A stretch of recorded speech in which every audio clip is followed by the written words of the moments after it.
Bonjour, c'est Méo, j'espère que vous allez bien. Alors aujourd'hui, je commence avec un pochoir que j'ai choisi, comme vous voyez, et je l'ai entièrement ancré sur une feuille d'imprimante. Maintenant, je viens couper tout le tour. Et puis, je me choisis un tampon que je vais venir placer dessus pour déterminer l'emplacement de ce tampon. Donc déjà, je choisis la taille de ma carte. Ouais, c'est pour comprendre le principe, hein.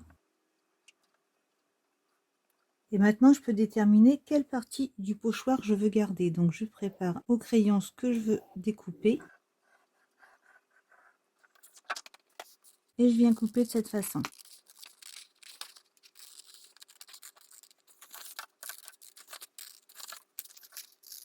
Alors, si vous pensez que c'est mal coupé d'une façon, surtout n'essayez pas de rectifier parce qu'on va se servir une fois d'une partie et une fois de l'autre. Donc après, ça ne se verra pas trop de toute façon non plus. Donc, je remets mon petit tampon là où je veux qu'il soit.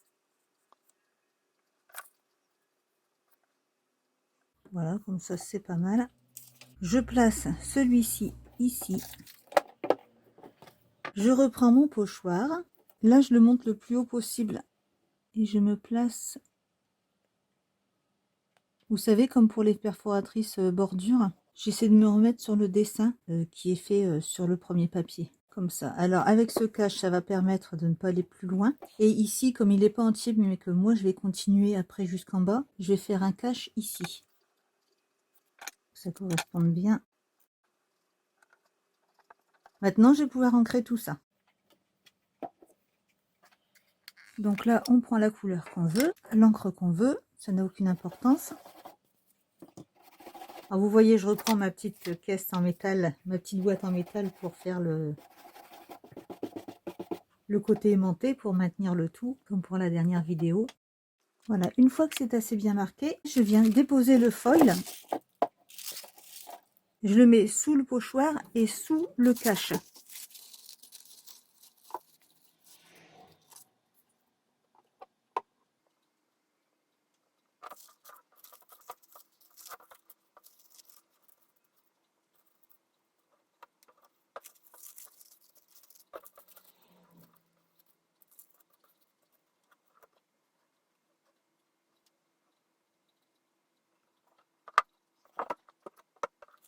Alors, je replie un peu le foil pour être sûr de toujours être bien en place, ce qui est le cas. Je n'ai pas glissé, donc je mets ça comme il faut. Et je peux venir, avec le stylo, une fois qu'il est bien chaud, marquer tous les endroits où je veux retrouver du foil.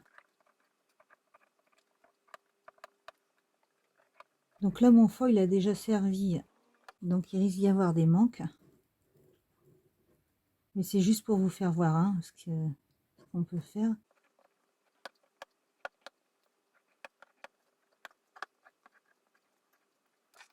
Donc je regarde si ça marche bien. Voilà, le foil se dépose bien là où il doit être. Alors ce que je fais là, vous pouvez le faire aussi avec un feutre si vous n'avez pas le foil. Avec un petit feutre métal, c'est aussi joli. Un feutre fin tout simple. Voilà, donc je m'arrête ici parce que j'ai déjà fait la carte, vous vous doutez bien. Je vous fais voir le rendu. Voilà en gros ce que ça donne. Maintenant, je vais lui donner une couleur pour marquer un peu plus l'effet que je veux lui donner. Donc, je remets bien le cache en position et je vais venir ancrer une autre couleur ou de la même. Hein. Là, c'est juste pour vous faire voir. Hein. Après, vous faites vraiment comme vous voulez.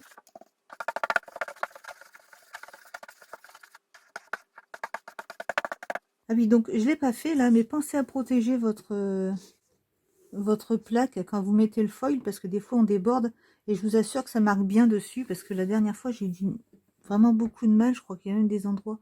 Voilà, ici j'ai du bleu, ça reste dessus, hein, on ne peut pas l'enlever. Hein. Il faut vraiment gratter fort longtemps et on risque d'abîmer la peinture. Donc si vous voulez protéger votre plaque, mettez bien une feuille de papier en dessous pour protéger. Hein.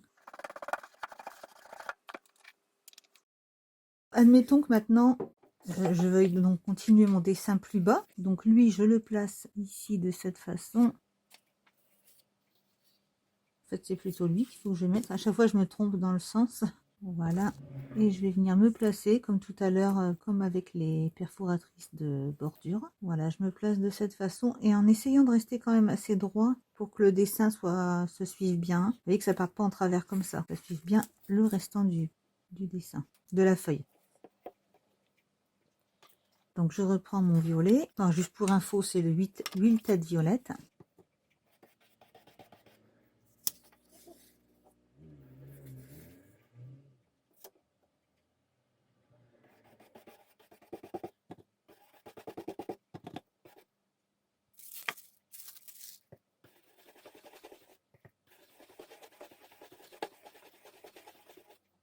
On revient comme tout à l'heure avec le foil, on dépose. Mais là, je vous fais pas revoir, hein, puisque je vous ai bien expliqué tout à l'heure. Et là, j'ai fait une bêtise. Donc, je l'ai fait exprès. Hein. Donc, pensez bien que le dessin doit suivre. Voilà, je vais vous faire voir la carte tout de suite pour mieux comprendre. Je veux faire un effet de rideau. Donc, forcément, si là, c'est droit, ça va pas être joli, vous voyez. Donc, il faut absolument respecter le dessin et revenir là où vous voulez continuer. Donc, soit vous choisissez celui-là, vous savez, vous continuez comme ça. Maintenant, on va faire des ombres. Alors le mieux c'est de tamponner d'abord, voir où on va. Donc là, admettons que vous avez fait votre tampon. Donc je vais le placer comme s'il était tamponné. Vous replacez la partie extérieure. Là on avait la partie intérieure tout à l'heure pour protéger cette partie qui est blanche maintenant. Et on prend la partie extérieure. Je reprends le rouge. Et je viens ombrer en essayant de ne pas venir toucher le tamponnage. Donc je dis les couleurs mais vous prenez les vôtres. Hein. Ensuite, je fais tout le tour de la même façon. Et pour que c'est un meilleur rendu, pour que les couleurs ressortent bien avec ça, je viens également ombrer avec le violet. Et également tout le tour. Alors une fois que c'est fait, vous voyez que je ne me suis pas arrêtée là. Ah oui, là le foil qui est déposé, si vous venez réancrer dessus, le foil reste toujours brillant. Hein. Ne vous inquiétez pas pour ça, il résiste à tout. Alors là, vous voyez, j'ai fait des ombres. Pour ça, je prends, je vais mettre ici, donc mon cache. Et je me sers de ça pour venir faire des ombres. Mais comme je le remets, ça ne suivra jamais exactement le dessin qui est représenté là, puisqu'on a coupé grossièrement au ciseau. Donc ce que je fais, c'est que je prends une toute petite brosse, je me place d'un côté du trait de cette façon. Alors si vous n'avez pas ces petites brosses, vous pouvez prendre un coton-tige, hein, ça marche aussi bien.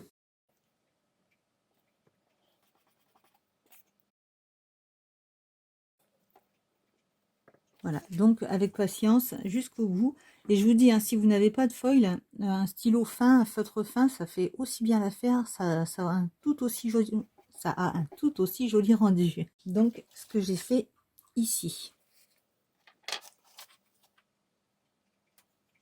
Alors là, il faut faire attention à bien remettre, vous voyez, parce que ici, déjà, il y a eu un décalage de créé entre les couleurs. En fait, je vous fais voir les défauts parce que souvent, on va aller vite et on fait pas attention à des petits détails comme ça et c'est ce qui gâche la carte. Mais quand on fait attention, qu'on y va tranquillement, on prend le temps de poser, je vous assure que ça va très bien, c'est super facile. Faut juste prendre le temps de faire les choses en fait. Hein. J'ai commencé à faire cette carte. Alors, elle paraît un peu bizarre. Pour avoir le petit mot, faut tirer ici. Je me suis retrouvée à faire une carte comme ça parce qu'au départ, j'ai pris une chute de papier dessin pour faire la carte. J'ai fait entièrement la carte. Je suis venue la coller sur du papier métal de chez Action, là, comme ça, brillant. Et après, au moment de... Donc, j'ai bien coupé le tour comme il faut. Tout était bien fait. Et au moment de faire une carte pliée, et ben, je me suis rendu compte que c'était pas d'équerre. Comme j'avais pas envie de la refaire, que tout était bien collé, du coup, j'ai découpé ce que j'avais plié qui était décalé et j'ai décidé de le coller directement comme ça. Donc, j'ai collé un coin là et un coin ici et j'ai pris mon papier pour faire une carte qui se lit de cette façon. Puis finalement, j'ai trouvé l'idée sympa, donc je vous en parle. Sinon, ça aurait terminé comme une carte normale. Hein. Voilà, ici, j'aurais plus qu'à mettre un sentiment. Donc là, c'est juste un petit bout de scotch roulé que j'ai mis en dessous pour pas perdre le modèle. Et voilà. Alors, je n'ai pas fait que celle-ci. De la même façon avec ce pochoir. En fait, il y avait des morceaux qui étaient pleins hein, à la base. Moi, je les ai vidés parce que ça ne me plaisait pas avec les trous qu'il y avait. J'ai donc fait cette carte. Donc, je suis venue en 2 fois. Une fois où je suis venue avec une couleur. Là, c'est le Aged Mahogany. Je suis venue le faire d'une façon. J'ai passé le foil et puis j'ai tourné d'un quart de tour. Je suis revenue passer au tour dessus. J'ai remis du foil. Ce qui donne ceci. Donc dedans, j'ai découpé un cœur et puis le mot merci. Là, c'était juste pour un exemple, hein, donc j'ai mis merci. Et puis après, avec une couleur plus claire, c'était le de Victorian Velvet. J'ai fait exactement la même chose, mais sans le foil. Et j'ai découpé un cache en forme de cœur pour le poser dessus pour ancrer, comme on a fait avec avec ça. Voilà ce que ça donne pour celle-ci.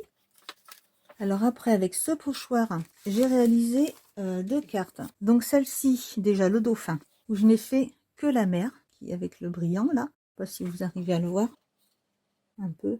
Et je suis venue découper un dauphin que j'ai placé de cette façon. Là, c'est juste pour faire une simple petite carte, hein, pour donner des idées comme ça. Après, vous décorez comme vous voulez. Et puis, j'ai pris ce dies de chez Action pour faire ça. Alors là, pareil, pour ce dies. Donc, je l'ai découpé, je l'ai embossé. Et après, je suis venue mettre de la couleur. Une fois que ça a été fait, donc il est ancré, tout est fait. Donc là, j'avais pris une pince à linge. Je suis venue comme ça, mettre le foil. Et je suis venue avec le stylet pour marquer au travers.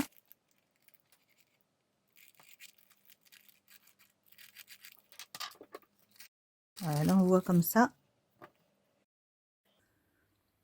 Une fois que ça a été fait de ce côté, j'ai mis la pince de ce côté. Et je suis venue faire le contraire ici. Voilà. Ce qui donne... Maintenant, avec ce pochoir. Alors, je ne l'ai pas fait avec du foil cette fois-ci. J'ai pris de la poudre d'embossage. J'ai découpé rapidement la forme d'un cœur. Que je suis venue placer... c'est l'autre partie. Et je suis venue ancrer dessus. J'ai bougé. Quoi, ma petite plaque en métal, elle sert bien. Enfin bref, pour vous faire voir le principe. Du coup, je viens ancrer pour terminer.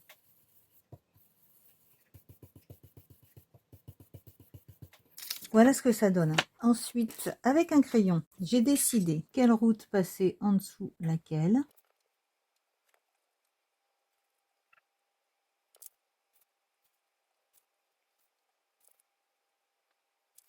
J'ai rallongé un petit peu ces routes en extérieur du cœur. De cette façon, une fois que j'ai eu terminé, j'ai pris le stylo d'embossage.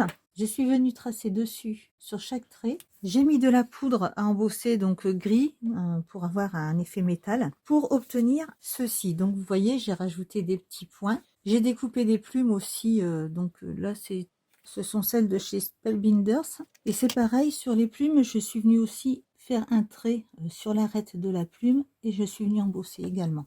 Voilà ce que ça donne. Alors c'est aussi beau, vous voyez, avec de la poudre embossée, du foil, du feutre. Ça fait des beaux effets tout aussi bien. Tous égaux, on va dire, selon ce qu'on prépare. Et voilà, c'est terminé. J'espère que ça vous a plu, que ça vous a inspiré pour vos cartes. Comme d'habitude, si vous avez des questions, n'hésitez pas. J'y répondrai avec plaisir. Et n'oubliez pas, pour apprendre, il n'y a pas de questions bêtes. Hein. N'hésitez pas si vous avez le moindre souci. Je vous remercie beaucoup de me suivre. On vient juste d'arriver aux 1000 abonnés, donc je vais faire un concours. Je ne sais pas laquelle passera en premier. Quelle vidéo, celle du concours ou celle-ci. En attendant, je vous remercie du fond du cœur parce que là, déjà 1000 abonnés, c'est superbe. C'est superbe. Je suis ravie. Je vous remercie encore 1000 fois. Je ne sais pas quoi dire. Voilà. En attendant, je vous souhaite une très très bonne journée. Bon scrap et à bientôt.